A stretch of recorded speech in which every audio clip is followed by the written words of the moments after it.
The U.S. Army Corps of Engineers is preparing to convert the Miami Beach Convention Center into a medical facility to help assist in the CV-19 response. Ainsley? Currently, Florida has more than 14,700 confirmed cases, and health officials expect the peak to hit that state at the beginning of May. Yep. So joining us right now from Miami, Florida, Senator Marco Rubio. Senator, I want to talk to you about this rescue plan because you focused on small business. Were you the chairman of the subcommittee there? But at first, I want to get your sense of Florida. I saw those huge lines when it comes to food banks. How is the people of Florida responding to the lockdown? Well, I want to say the people of Florida have responded well in terms of following the mandates. Obviously, there are people that try to get around and people that have to. You know, it's interesting, you know, if you work in a blue-collar job, you're probably out there having to work right now, whether you work at the grocery store, or CVS, Walgreens, or at some other place that's been deemed essential. And, of course, all the people, first responders and so forth. But by and large, you've seen that Florida has outperformed all of the models. It's not because the models were wrong. It's because we are doing our part. And we're going to keep an eye on that. And I also think our local hospitals across the state have done a great job of sort of building up capacity and getting ready to address whatever comes our way. That's right. And I know that in the Senate, there's already some talk about another phase. Some of the points from the Democrats' next relief bill would be $250 billion in assistance to small businesses, $100 billion for hospitals, community health centers, and health systems, $150 billion for state and local governments, and a 15% increase to the minimum SNAP benefit, among other things.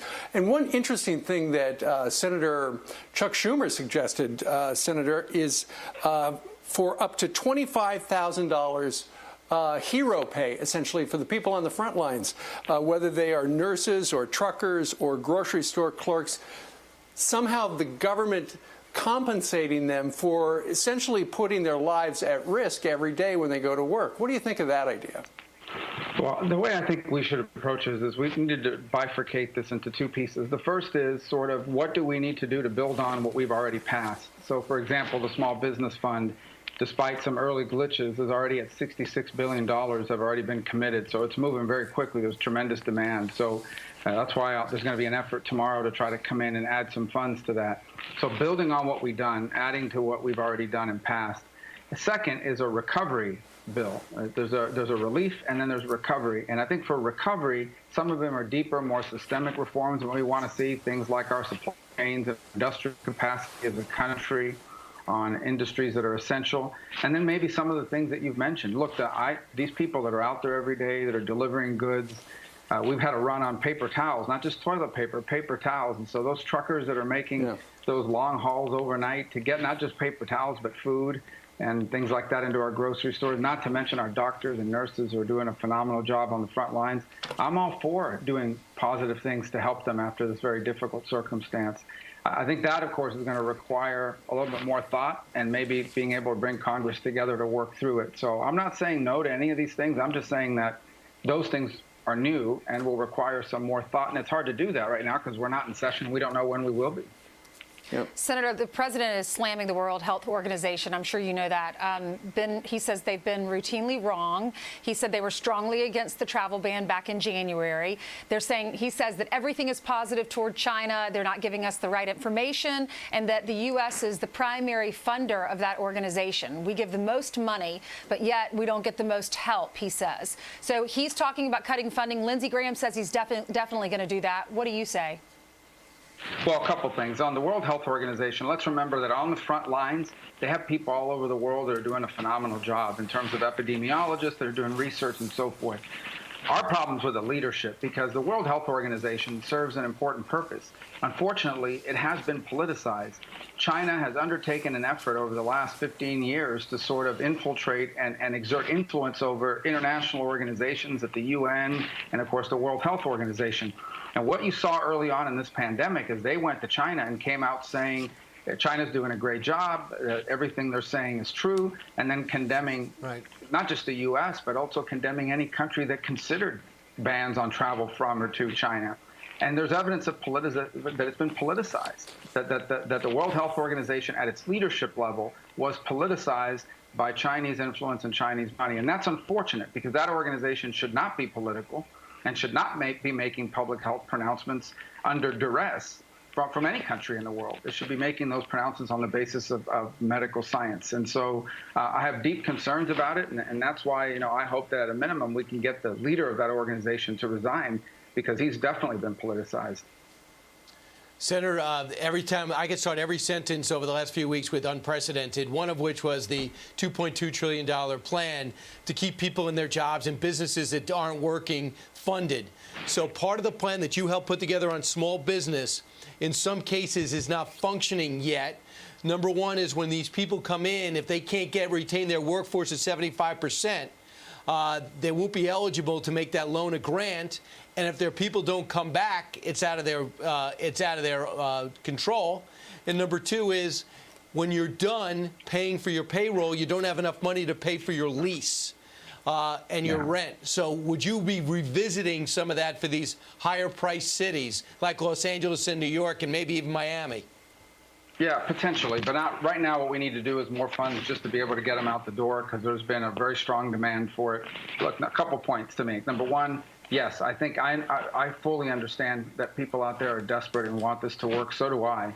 I also think we have to have some perspective. This is a plan that was passed 2 weeks ago this Friday. It hadn't even been 2 weeks yet. It was implemented 6 days later. Until Friday of this week, there wasn't a bank in America that had ever made a PPP loan, and there wasn't and the SBA had never made one. So this is a program rushed out in 6 days because we are in an emergency. When you have an emergency situation, it's chaotic. I know that from living through multiple hurricanes. You're managing the chaos at the same time as you're trying to get rid of the glitches that appear. And every day this program has gotten better. There are still some substantial obstacles in the way that need to be fixed. This can't be the way the program works long term.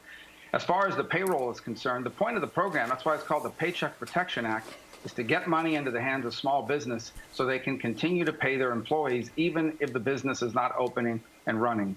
And there is a portion of it that they can spend on rent, but we wanted the bulk of that money to make payroll so we can keep people off the unemployment lines and keep them from disconnecting from their employer. The government can't replace all the revenue of these businesses, and we never claimed it would, but we do think helping keep employees on payroll is a big assistance, and you can't spend a percentage of it. Now, if you can't hire all the people back or whatever, there are elements of this at the back end a year from now where you can show that I couldn't hire my people back because they had left or because of some other impediment, and you can have that mitigated and forgiven. But right now, the goal is to keep people employed and put money in the hands of workers. That was always the goal. That was agreed to on a bipartisan basis. It's not perfect. It certainly doesn't deal with every issue, but it deals with a big one. Sure. Senator Rubio, before you go, we've all been on lockdown for a couple of weeks now. We try to say the day of the week as often as we can because all the days are kind of blending into each other. We saw the news this morning that apparently your colleague Rand Paul he's fully recovered from COVID, and now he is volunteering at his local hospital because he is a doctor. Just out of curiosity, in your case, what does a sitting member of the U.S. Senate do during a lockdown? What's your day like? Well, first of all, let me tell you, theoretically, both Rand Paul and my friend Mario Diaz-Balart, a congressman here who was also infected, theoretically anyways, the assumption is that they have some immunity, because they acquired the virus. Yes. So that's I don't want to go through what they've gone through, especially Mario, but so that's a benefit for them, and it's something we should think about in terms of that new test that's coming on board to show that people have sufficient antibodies to be.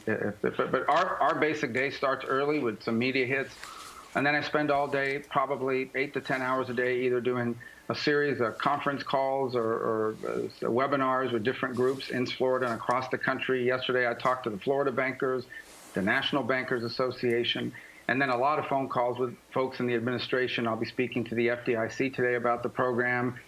Secretary Mnuchin's been phenomenal and accessible and very responsive. So really, the focus of my day has been largely on the program and getting it to work, identifying the impediments, and trying to do as much as we can here from home, using the phone, using this computer, and then communicating to the public as well. So that's been the gist of our existence here since we got back from D.C., and there's a lot of work to be done. and then trying to stay safe, trying to model the behavior that we're asking others to follow, whether it's wearing a mask in public. I don't look good in a mask, but I have one here that we made, and so I've been using that, and also staying at home as much as possible and working from here as much as possible. So I've been quite busy actually, but I think we all like to see life get back to normal as soon as possible, but we got to get through this. We would. Thank you so much, Senator.